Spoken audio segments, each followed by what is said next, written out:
এটা সামসাংয়ের S2 মডেলের update. এই আয়রনটা আমরা আনবক্সিং করে দেখাবো। আয়রনটা খুবই সুন্দর এবং স্মার্ট।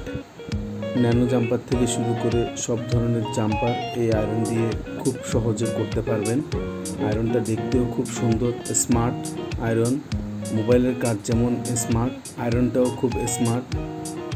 এটার পাওয়ার কেবলটাও আলাদা, দেখুন আলাদাভাবে পাওয়ার কেবল লাগানো যাচ্ছে।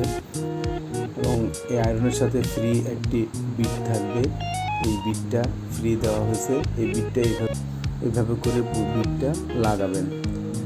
আয়রনটা স্ট্যান্ডে রাখবেন, স্ট্যান্ডে রাখার সাথে সাথে ঠান্ডা হয়ে যাবে। আবার স্ট্যান্ড থেকে উঠানোর সাথে সাথে 3 সেকেন্ডের ভিতরে আয়রন গরম হয়ে যাবে। এবং আয়রন স্ট্যান্ডে রাখবেন, স্ট্যান্ডে রাখার সাথে সাথে আয়রনটি ঠান্ডা হয়ে যাবে। আপনি যখন 300 হিটে রাখবেন তখন সেটা 200-তে এসে স্টপ হবে। দেখুন এটা স্ট্যান্ডে রাখা হয়েছে। এই 300 থেকে যখন রাখবেন, 300 হিটে রাখবেন তখন সেটা 200-তে এসে স্টপ হয়ে যাবে।